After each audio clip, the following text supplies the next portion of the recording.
Today, I'm taking all of my chunky goldfish I still have here in Chicago, and I'm packing them up in their boxes, and I'm shipping them to New Hampshire. And after that, I'm decommissioning all their tanks, and I am done with the goldfish greenhouse here in Chicago. But before I pack them all up, I do want to do a water change on one of these tanks, so I have clean water to use for shipping. I just realized that was the very last water change that I'm doing at this home. It's crazy how it's all coming to an end. After I was done with that one water change, I took all of the other goldfish and I put them in that one tank with the clean water. There's no point in doing water changes in all the tanks if I'm just going to be draining them right after. But I did want one clean water basin where I'm going to be bagging the fish from. Mr. Clean, Maximus.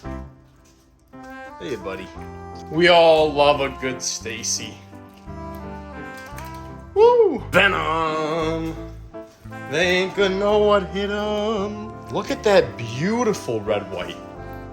Wow. And last but not least, Tubby Toby. Guys, if you have not checked out the Tubby Toby plushies, they are now available for pre-order, link in description. At this point, I decided to just let the goldfish adjust a little bit to the tank and to let those filters run to clear up the water after that water change. And while this was happening, I decided to start the decommissioning of the goldfish greenhouse. So I was disconnecting the heaters, I was disconnecting the sponge filters and the air pumps, and I did feel kind of sad while I was doing it. It just felt crazy because like last year I was setting this all up and I was so excited about it, and I'm excited about my new property, but it's just it's sad just to dismantle it and see it be done. The next step was to bag up the very first goldfish, and I was bagging up Codeman as the first fish. So first, obviously, you got to get some water in the bag, and I have the bag be mostly air and just a little bit of water at the bottom. The air is what has all the oxygen. That's what's going to keep the goldfish alive during transport. After that, I get the fish in there, and of course, I forgot to put the methylene blue, so I add the methylene blue. And then after this, I capture the air in the bag, and then I start twisting it up, and then I get rubber banded. I put a lot of rubber bands on these things just to make sure that that's really, really tight and really secure. I double bag it, and I also do tape the corners up just to make sure it's all smooth and rounded, and then it's good to go. Those of you that have been watching this channel for a while know I love to use methylene blue in a lot of different instances. For those of you that are new, the blue stuff you're seeing is not some food coloring. The reason I'm using that is, for one, it helps prevent diseases, and during a stressful process like shipping, there's a good chance some diseases might pop up. And two, it actually helps oxygen uptake. And obviously, oxygen is a limited thing we have here during shipping because we're in a closed bag. So increasing oxygen uptake, that's a great thing. And three, methylene blue is used as a treatment for ammonia and nitrite poisoning. And during the shipping process, the ammonia and nitrate can climb kind of high in the bag. So having a treatment, a thing that's going to lower the toxicity of that, is very beneficial. While you guys watch me bag all these goldfish, I just want to go over my plan for the future. So obviously, I'm bagging up all these fish. I'm shipping them out today. I'm overnighting them, so they should arrive tomorrow in New Hampshire. And hopefully my flight doesn't get delayed or anything, and tomorrow morning I'm also flying to New Hampshire. So I will get home, and then hopefully the goldfish will come there shortly after, and then I will release all these goldfish into the tanks in my fish basement. And then from there, I'm hoping, because a lot of times when you ship female goldfish, the change in environment actually causes them to start dropping eggs. A lot of times when I get shipped female goldfish, they just start dropping eggs. So I'm hoping maybe some of these guys will get inspired to drop some eggs, and I can breed some goldfish like right off the bat. That would be awesome. So I do want to breed some goldfish very soon. I also want to start importing fish. So I want to do breeding and importing. And, as soon as I have goldfish that are large enough to sell, and I import enough goldfish to, get ready to start selling again, I'll reopen my website and start selling fish again. But before I dive headfirst into all that, I got to get these guys over there and just make sure they're doing good and make sure the system's working well, the filtration can handle their bioload, and that my maintenance, I can keep up with my maintenance for just these guys. And then, of course, I'll expand from there. But you don't want to just, get thrown 1,000 goldfish at once on a whole brand new system. You want to take it slowly. You want to slowly expand. After much work, all of the goldfish are bagged up and ready to go. Hey there, Betsy. You ready for a long trip? Venom ended up getting his own big bag, even though he's not that big of a fish.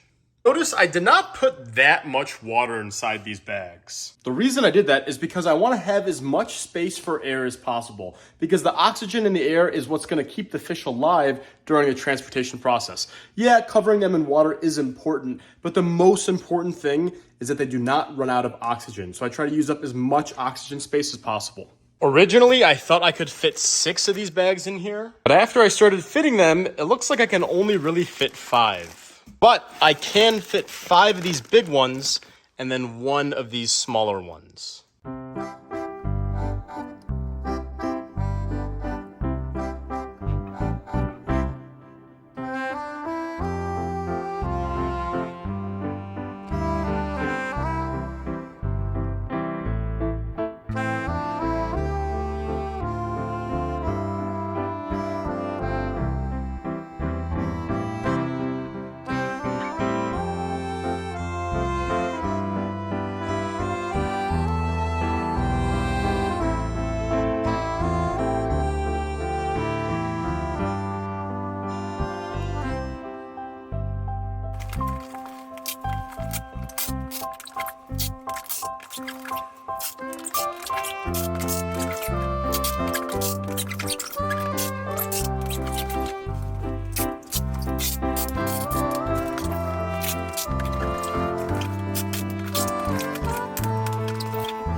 After much taping and packing, our boxes are all ready to go.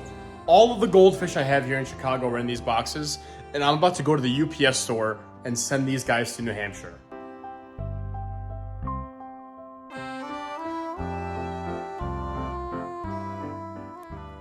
All the boxes are loaded up into the back of the car. Now we're gonna drive over to the UPS store and say our final goodbyes to these guys before we go intercept them tomorrow in New Hampshire. You know how many times I've driven to this UPS store to drop off goldfish? This is the last time. All right, guys, I'm here at the UPS store. I'm gonna go drop these fish off. I'm not gonna record in there just because I feel awkward. Got them all in except for this one. This is the last box to bring in there. I am back home now, walking into the goldfish greenhouse after dropping off all those boxes of goldfish. And I can no longer call this the goldfish greenhouse because there are no more goldfish here. And there never will be goldfish in here again, which is crazy. All the goldfish are at the UPS store. They're on their way to New Hampshire. And tomorrow morning, I will fly out to New Hampshire and get there hopefully around the same time as my fish. It's crazy to think about all the memories I had in this place, like first creating the goldfish wall, first getting Mr. Clean Giga Chad, setting these tanks in, raising all the little babies. And yeah, it's done.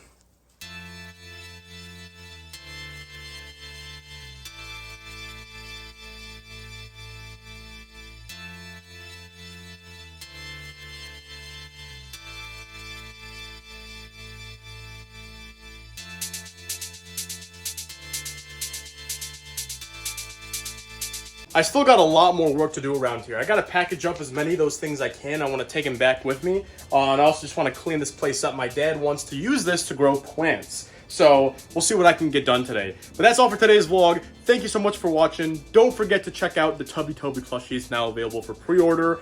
And yeah, the next vlog you'll see is me unboxing the hopefully all alive goldfish in New Hampshire.